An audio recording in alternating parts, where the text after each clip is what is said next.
You don't know what you're going to find, and it's wonderful to find what you're going to find. But then after that, after you got 1,000 or 500 pages of research, and you have to condense it down to, look at a book that's 3/4 of an inch thick. That's right. And try to get it all chronological, and try to get it all. Because if you're to a book signing somewhere, and some fellow says, well, where you get the information? And I said, well, I got it from so-and-so. Well, he don't know what the hell he's talking about. That's my cousin. He wasn't around the Labrador and all that kind of stuff, right? Yeah. So you have to try to get it as good as you can, right? Yeah. Yeah, and you have to make it so research, that... what you find is... And then you have to make it so that it doesn't read like a history book that's, a textbook. You have to make it a story and interesting and... Yeah, in my case, and the way in all of the books that you've written, is, but God loved the people that do the documentary books. I can't write that way. Like I just said, I'm too nosy. Because, the schooner left here and she went to, 500 Mall and so on. And she went ashore on the Brandis and she was wrecked. Well, what happened in between? Yes. And, she was gone for 5 days. What in the hell was she for 5 days? So I had to know that. And I had to know, what kind of canvas was on her. Was she one schooner? Was she a turn schooner? Was she, what I mean? Yes. So I had to know. Oh, by the way, let's go back a bit. Joel Hines, Alan Dahl, and Bridget Canning were the other three. Yeah, so you were into some... So Joel went off and won the Governor General's Award as well. Yeah, and the Winterset one. Joel and I, we were doing an event. Yeah, we were doing an event. We talked about that. So I won't say his remarks. And actually, he just recently won for the same book. He just recently won the Newfoundland and Labrador a literary award recently. Yeah, he did. So he did get his hat trick after, but you almost knocked him off that. Yeah. So I was in good company, right? Yes, you were. Yeah. Yeah. Yeah. It's so good. It's kind of it's so good to see so many Newfoundland writers doing so well, and it's amazing the work that's coming out of this province, literary wise. So. Not just our stuff, but people writing all kinds of stuff, like things that I didn't even know. Well, we were at the literary awards the other day, or the literary events tour the other day, amazing. And it's amazing talent, all of them. Wonderful, and there, people are writing for different audiences. I love when our stuff gets out into the larger world because I think we have something unique and special to offer, and I love when they're writing about us and people from elsewhere are reading about us, and in some fashion, I do like that. And you see younger people writing is great too. It is absolutely like wonderful. Like the event in Lewisworth. There was those young ladies there, so it's incredible. It is, because there were some really young writers there. And yourself, you're only young. And I'm just a spring chicken, Gary, just a spring chicken. So the next book is called The Crackie. Yeah, Crackie, yeah. And it's coming out October 17th, so by the time we're on with this show, this podcast right now, your book is out. So that's a fiction book. This is a the character is fiction, and all the places that he finds himself in and all the situations are real, historical. Right. So it's historical fiction, I guess you would call it. It is, yes. Yeah. So, my favorite genre, my favorite thing to read. Yeah. Yeah. Yeah. So it was good for me to do. I enjoyed doing it, and I enjoyed doing it very much. And the research was something, and So I took this character, and it's a different style for me. There's no names in this book. The only name in this book is the front character. His name is Jake, who's the Crackie. And by the way, the Crackie, I found out, well, for me, the Crackie was a faithful dog, a nondescript, mongrel, no-breed dog, a Crackie. Or, when I was growing up, too, Dad would say, well, that young fella, here he goes again with his Crackie chasing him. So as a father would...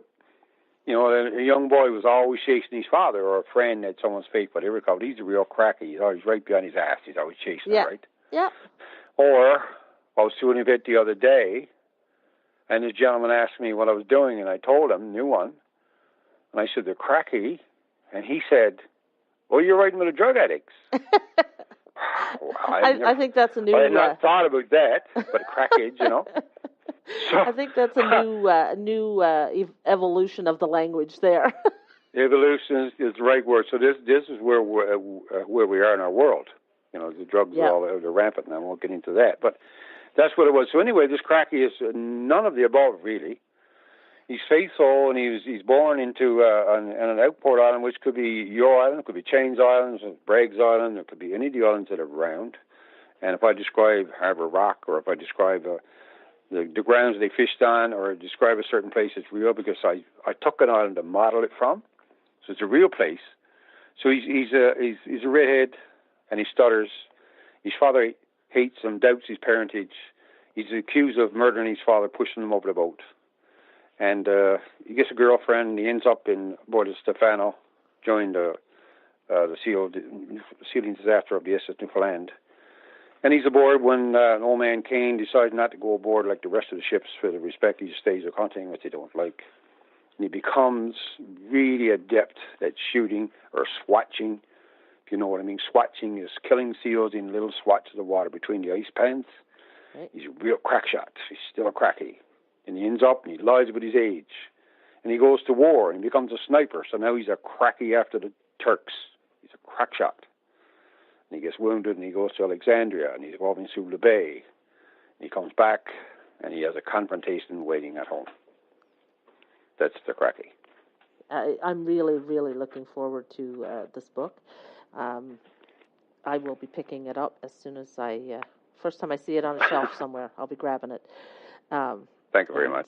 And getting it. I've read a lot of your books. I mean, yep. over time, and I can't say I've read them all. I don't think I've read the first one, but yep. I like your. You have a very poetic style, a very descriptive style. I love that. I know it's not for everyone, but I find and I love it when it's particularly well done, and it certainly is well done in your books. But I am looking forward to this one because you've already sold me on the character. And for me, the character is everything, right? The main character Thank you. I mean, we're going to have a plot and stuff's going to happen and it's going to be a story, but you got to like or be, I don't know if you got to like, but you've got to be interested. You got to like or dislike them, one of the two. Yeah, you got to be interested. They have to be interesting. Yeah. They have to be a person that you want to know what's next, what's happening, how are they going to deal with this situation. Tell it like it is, I say. Sometimes you just got to tell it like it is. Yep. And life is not always pleasant. My next book is the same idea. It's a fictional character and set in really real circumstances to a degree. Yeah. And I love writing that. I love it. My favorite way to write. Yeah. And I love that creative. And it gives you a lot of freedom. It does. And you have this character and you can, with this character, she's completely fictional. She's every person that, and we're talking about my characters, but she's every person. Like she's a lot of people that I know, but no one particular person. She has a lot of characteristics, I should say, of certain people. And here's a chance for you, like that old lady who ran the point was always bad you when you were a kid. Here's your chance to run her right down. Oh, yes. Do right. you do that? You can make her I'm going to ask you that question now that you brought it up, but do you put people... I have a hit list. And it's not just the old people on the point. It could be the buddy on Facebook that pissed me off the other day. I write them down. So someday you can have that lady Mary. You can call her Evangeline. You can run her right down to the ground. Exactly. I do that. I always I've said that to people joking. I'm like, you better be good to me or I'll murder you in my next book, right? So. But I had in this case with the Crackie, I had a couple of people in mind, but not verbatim, but a couple of characters in mind that were. Well, you see when you read it. And so, but it worked out well for me, and I'm pleased with it. And my publisher says it's my best work yet. And you're with Flanker. Should mention that. I'm with Flanker Press, yeah.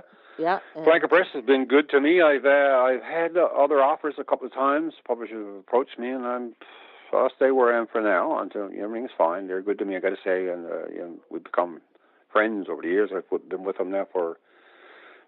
I don't know, it's 13 books in 11 years, I think. Yeah. So I've been with them for 11 or a dozen years, and they've been good to me and dependable, and they've allowed me to come with some pretty touchy subjects sometimes, because where Eagles Lie Falling, about the Arrow air crashing again, there was kind of a touchy subject. I mean, I began in Alexandria and the Sinai Peninsula and Baldwin American stuff, and they it went well, and they've been good to me. Yeah, and I think that's the thing. There's a balance to be struck. The writer needs to be able to use their own voice and write in their own way, and the publisher needs to allow some leeway with that and not try to manage that too much. And and they must have fabulous editors, because it is a rare thing to find errors and mistakes in a flanker book. That's for sure. So the top notch that way, quality wise. So, and it's their mandate is to record the stories of Newfoundland and to have that Newfoundland flavor throughout their work. So, that's what they do, and that's definitely what you do.